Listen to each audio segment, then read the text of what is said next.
kita akan lanjut ya, kelemahan model atom Bohr. Jadi ternyata yang tadi udah ditemuin sama Bohr, yang hampir sempurna tadi, itu ternyata masih ada lemah-lemahnya guys ya. Kelemahannya apa? Karena kan kalau kita para penemu ilmuwan itu kan pasti melakukan penelitian lanjutan-lanjutan. Apakah ini benar? Apakah ini salah? Nah, ini biasanya akan ditemuin di penemuan selanjutnya. Ternyata si Bohr ini masih ada yang lemah ya. Yang pertama itu lintasan elektron yang mengelilingi inti ini ternyata sangat rumit gitu ya. Ternyata enggak hanya lingkaran tapi ditemuin juga yang lain sebagainya kayak gitu. Nah, kemudian yang kedua, ternyata si Bohr ini bisa dipakai tapi cuma untuk atom hidrogen. Kalau untuk yang atom lebih banyak, misalkan uranium, terus apa lagi, radon gitu ya, atau misalkan magnesium gitu ya, ternyata dia nggak cocok karena perhitungannya itu nggak sesuai. Kemudian yang selanjutnya adalah tidak dapat menjelaskan pemisahan garis spektrum kalau ada medan magnet. Itu kita sebut dengan efek Zeeman. Kemudian ada kalau dikasih medan listrik itu Stark effect, itu dia nggak bisa jelasin gitu ya. Kemudian yang keempat, tidak dapat menerangkan kejadian-kejadian dalam ikatan kimia dengan baik. Nah, ini orang-orang kimia biasanya sangat suka meneliti tentang atom gitu ya. Karena ikatan-ikatan inti itu kan utama banget ya buat orang-orang kimia gitu ya. Ternyata si Bohr ini ada yang nggak bisa diterangin sama beliau ini gitu ya. So, lalu ditentukanlah ada model atom mekanika kuantum kayak gitu ya. Jadi si Bohr ini sudah dipatahkan walaupun idenya udah cemerlang, udah bagus gitu ya, dengan model atom mekanika kuantum.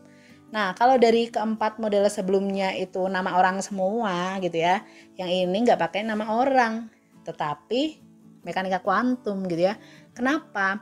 Karena model ini dikemukakan oleh banyak ilmuwan. Jadi mereka itu saling dukung, gak hanya satu perorangan, tapi saling mendukung dengan teori-teori masing-masing kayak gitu. Nah, inti dari model atom ini adalah atom terdiri dari inti atom muatannya positif, tapi elektronnya itu dalam bentuk awan guys. Jadi kayak cloud gitu.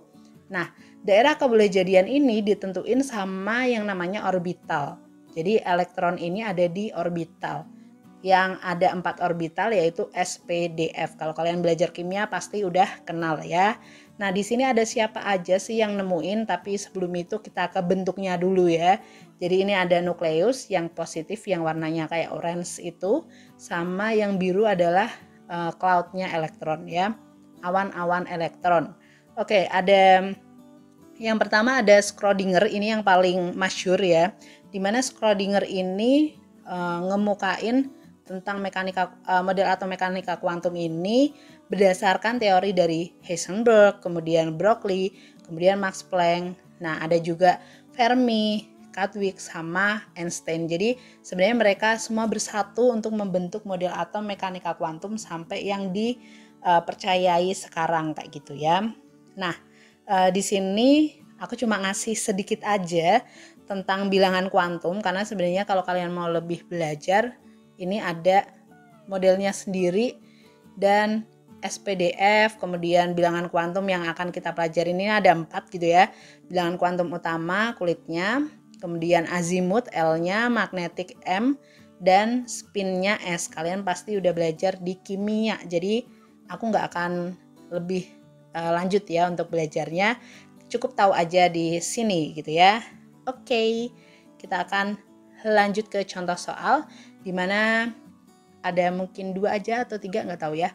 Nah, contoh soal pertama, perbedaan model atom Rutherford dan model atom Bohr adalah, kita lihat dulu ya. Elektron berputar mengelilingi inti dan membebaskan sejumlah energi. Ini punyanya Rutherford ya, bukan Bohr ya. Oke, jawabannya langsung A ya. Jadi yang B sama. Oke, jadi jawabannya A. Bisa kalian baca sendiri ya. Kemudian yang soal contoh kedua, bila elektron berada dalam lintasan ketiga, maka besarnya energi adalah, nah ini kita bisa melihat dari energinya dulu, diketahui dulu ya. Si lintasannya ketiga berarti N-nya 3, kemudian yang ditanya adalah E ya, energi. Dimana kita tahu bahwa E itu min 13,6 dibagi N kuadrat. N kuadratnya berapa? N-nya 3, berarti 9 ya.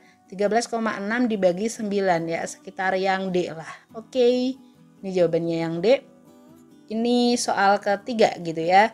Jadi menurut teori atom Bohr, elektron pada hidrogen dengan jari-jari 0,1 nanometer akan memiliki kecepatan berapa? Oke, bisa kita ketahui dulu mungkin ya. Jari-jari itu R, berarti nanometer kita jadiin meter, 10⁻⁹, tapi ini 0,1 jadinya -10 gitu ya. Kemudian si yang ditanya adalah V-nya ya. Oke, kita akan jawab, dimana kita tahu tadi ya, Fs sama dengan Fc ya. Jadi kita masukin rumusnya aja, R-nya kita coret-coret gitu ya. Jadi R, sehingga kita dapetin V itu sama dengan akar dari ini ya, semuanya dibagi dengan M. Oke, segini berarti kita harus nyari tahu nih K, M, sama R. Ini hafalan aja sih. Kalau K itu berarti udah ada di bab listrik statis dulu ya, 9 kali 10⁻⁹. Kemudian ada masanya, udah apa belum ya, nggak tahu ya. Masanya itu sekitar masa itu 9,1 10⁻⁻31, kalau E-nya itu 1,6 10⁻⁻19 kayak gitu ya. Boleh 9,1-nya dibuletin jadi 9, nggak apa-apa, biar enak nanti dicoret-coret.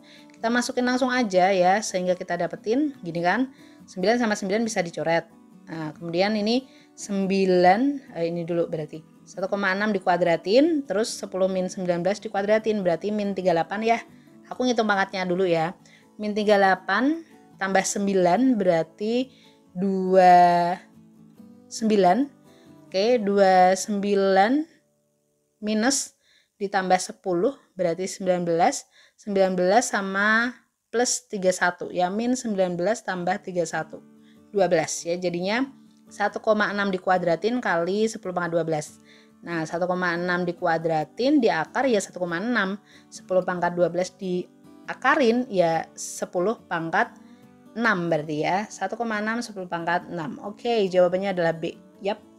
Gitu tadi ya, itu soal yang ketiga dan menutup untuk sejarah atom. Habis ini masih belajar apa? Ya jelas inti ya, kita karena kan ini fisika inti, berarti belajar tentang inti. Kita baru belajar sejarahnya guys. Oke, sampai jumpa di pertemuan selanjutnya ya. Jangan capek-capek nonton videonya Alfa. So, semoga kalian sehat selalu, kita sehat selalu gitu ya. See you next time. Assalamualaikum warahmatullahi wabarakatuh.